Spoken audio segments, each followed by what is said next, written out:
नमस्कार दोस्तों, स्वागत है आपका हमारे नए वीडियो में। तो आज हम इस वीडियो में करने वाले हैं कारक। तो चलिए शुरू करते हैं आज बिना देरी के इस वीडियो को। तो जैसे आपके सामने लिखा हुआ है कारक। कारक किसको कहते हैं? संज्ञा या सर्वनाम का क्रिया के साथ संबंध बताने वाले शब्द कारक कहलाते हैं। ये छोटी सी परिभाषा हो जाती है इसकी। कारक के भेद कितने होते हैं? तो कारक के 8 भेद होते हैं। कौन कौन से? एक तरफ हमने कारक लिख दिया है, एक तरफ विभक्ति लिख दिया है आपके समझने के लिए। तो पहला है कर्ता कारक, इसकी पहचान होती है ने विभक्ति। फिर है दूसरा कर्म कारक, को विभक्ति। करण कारक की विभक्तियां है से के द्वारा, ठीक है, इनकी पहचान है। संप्रदान कारक के लिए आपको को के लिए। अपादान कारक, इसकी पहचान आपकी विभक्ति से होगी, से अलग होने के लिए से 2 बार आता है, ठीक है। तो जो अपादान वाला है वो अलग होने के लिए है। संबंध कारक, इसकी पहचान यानी विभक्तियां होंगी, चिन्ह होंगे इसके का, के, की, रा, रे, री, ना, ने, नी, ठीक है। फिर आपका आता है अधिकरण कारक, पहचान मैं और पर, में और पर। और संबोधन कारक, इसकी पहचान है हे, अरे, ओ, ठीक। अब इनको हम बारी बारी से सबको 8 के 8 को पढ़ेंगे। तो सबसे पहले देखते हैं हम कर्ता कारक। तो कर्ता कारक में क्या होता है कि कर्ता अर्थात करने वाला। कर्ता का मतलब क्या होता है? करने वाला, जो कार्य को करता है, जो क्रिया को करता है, उसी को हम कर्ता कहते हैं। इसको और पढ़ लेते हैं। वाक्य में क्रिया या काम करने वाला कर्ता कारक कहलाता है, ठीक। इसकी ट्रिक क्या है? क्रिया के साथ प्रश्न करेंगे हम। क्या कैसे प्रश्न करेंगे? कौन करके प्रश्न करेंगे। कौन प्रश्न, कौन शब्द से। जैसे कि यहाँ पे हम देख लेते हैं, लड़का खेल रहा है। तो कौन खेल रहा है? लड़का खेल रहा है। तो इसमें कौन सी कारक हो जाएगा? लड़का में कर्ता कारक हो जाएगा। सूरज चमक रहा है। कौन चमक रहा है? सूरज चमक रहा है। तो यहाँ पे कर्ता कारक हो जाएगा। पत्थर लुढ़क रहा है। कौन लुढ़क रहा है? पत्थर लुढ़क रहा है। तो पत्थर में क्या हो जाएगा? आपका कर्ता कारक हो जाएगा, ठीक। अब देखते हैं कर्म कारक। व्यक्ति की क्रिया का फल जिस संज्ञा पर पड़ता है उसे कर्म कारक कहते हैं। ट्रिक है क्रिया के साथ प्रश्न। क्या से प्रश्न करेंगे तो हमारा कर्म कारक मिलेगा, ठीक है। मनोज समाचार पढ़ता है। तो मनोज क्या पढ़ता है? समाचार पढ़ता है। तो यहाँ पे क्या हो जाएगा? कर्म कारक हो जाएगा। मनीष ने मनोज को पुस्तक दी। तो मनीष ने मनोज को क्या दी? पुस्तक दी। तो पुस्तक यहाँ पे क्या हो जाएगा? कर्म कारक हो जाएगा। गोविंद क्रिकेट खेल रहा है। तो गोविंद क्या खेल रहा है? क्रिकेट खेल रहा है। तो यहाँ पे क्या हो जाएगा? कर्म कारक हो जाएगा। अगली चीज देखते हैं, तीसरा नंबर करण कारक। करण का अर्थ है साधन, यानी हम कोई भी कार्य करेंगे जिस साधन से करेंगे, जिस वस्तु के द्वारा करेंगे, साधन के द्वारा, संसाधन के द्वारा, उसको हम करण कारक कहेंगे। अर्थात जिस साधन द्वारा क्रिया की जाती है उसे करण कारक कहते हैं। ये आपकी डेफिनेशन हो गई, परिभाषा हो गई। ट्रिक है क्रिया के साथ प्रश्न करेंगे 2 शब्दों से, कैसे या किससे। इन दोनों से अगर प्रश्न करेंगे हम तो हमें पता चलेगा कि करण कारक है। जैसे कि मैं साइकिल से बाजार गया। तो मैं कैसे बाजार गया? साइकिल से, यानी साधन द्वारा गया, साइकिल से गया। तो यहाँ पे क्या होगा? यहाँ पे आपका करण कारक होगा। आजकल ईमेल के द्वारा भी समाचार भेजे जाते हैं। कैसे समाचार भेजे जाते हैं? ईमेल के द्वारा। किससे समाचार भेजे जाते हैं? ईमेल के द्वारा भेजे जाते हैं। इन दोनों शब्दों से आप प्रश्न करेंगे तो आपको आपका करण कारक मिलेगा, कैसे और किससे। उसने किताब नौकर के द्वारा भिजवाई। कैसे भिजवाई? नौकर के द्वारा। किससे भिजवाई? नौकर के द्वारा, ठीक।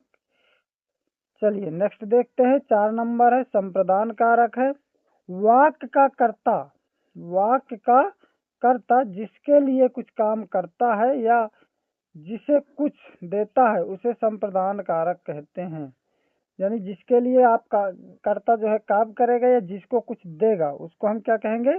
संप्रदान कारक कहेंगे। इसकी ट्रिक है क्रिया के साथ किसके लिए या किसको लगा करके हम प्रश्न करेंगे तो अपना बन जाएगा। मोहन ने चौहान को अपनी पुस्तक दे दी।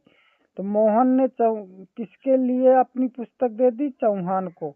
या किसको अपनी पुस्तक दे दी? चौहान को दे दी, ठीक है। तो ये आपका क्या हो जाएगा? संप्रदान कारक हो जाएगा। वह इलाज के लिए दिल्ली आ रहा है। तो वह किसके लिए दिल्ली आ रहा है? इलाज के लिए। किसके लिए?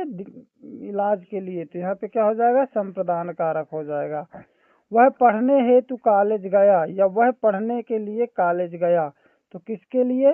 पढ़ने के लिए। किसके हेतु? पढ़ने हेतु कॉलेज गया। तो यहाँ पे क्या हो जाएगा? संप्रदान कारक हो जाएगा। अपादान कारक। अपादान कारक वाक्य में संज्ञा सर्वनाम के जिस रूप से अलग होने या तुलना करने का भाव प्रकट हो उसे अपादान कारक कहते हैं। ट्रिक है इसमें, क्रिया के साथ प्रश्न करेंगे। कौन सा प्रश्न करेंगे? अलग हो, अलगाव का प्रश्न आएगा। ठीक है। नल से पानी टपक रहा है। नल से पानी टपक रहा है, यानी कि नल से पानी क्या हो रहा है? अलग हो रहा है। ठीक है। नल से पानी टपक रहा है, यानी नल से पानी अलग हो रहा है। पेड़ से पत्ता गिरा, यानी पेड़ से पत्ता अलग हो रहा है। हिमालय से गंगा निकलती है, यानी हिमालय से गंगा अलग होती है। तो यह अलग होने के संबंध में आपको बताया जाता है इसमें अपादान कारक में, वाक्य में। ठीक, नेक्स्ट देखते हैं। संबंध कारक। संज्ञा सर्वनाम शब्द के जिस रूप से वाक्य में आए अन्य संज्ञा सर्वनाम शब्द के साथ संबंध ज्ञात हो उसे संबंध कारक कहते हैं। ट्रिक क्या है? क्रिया के साथ प्रश्न करेंगे तो संबंध दर्शाएगा। सिद्धार्थ का कॉलेज, यानी सिद्धार्थ का संबंध कॉलेज से है। ठीक है। तो यहाँ पे संबंध दर्शाया जा रहा है, तो यहाँ पर संबंध कारक होगा। श्रेया के पिताजी, श्रेया का संबंध पिताजी से दर्शाया जा रहा है, अध्यापक है श्रेया के पिताजी। रोहन की बहन, रोहन का संबंध उसकी बहन निकिता से दर्शाया जा रहा है, तो यहाँ पर आपका संबंध कारक होगा। नेक्स्ट है अधिकरण कारक। क्या है? अधिकरण कारक। संज्ञा या सर्वनाम के जिस रूप से क्रिया के होने के स्थान तथा समय की जानकारी मिले उसे अधिकरण कारक कहते हैं। ट्रिक है, क्रिया के साथ प्रश्न। यहाँ पे आप क्या करेंगे?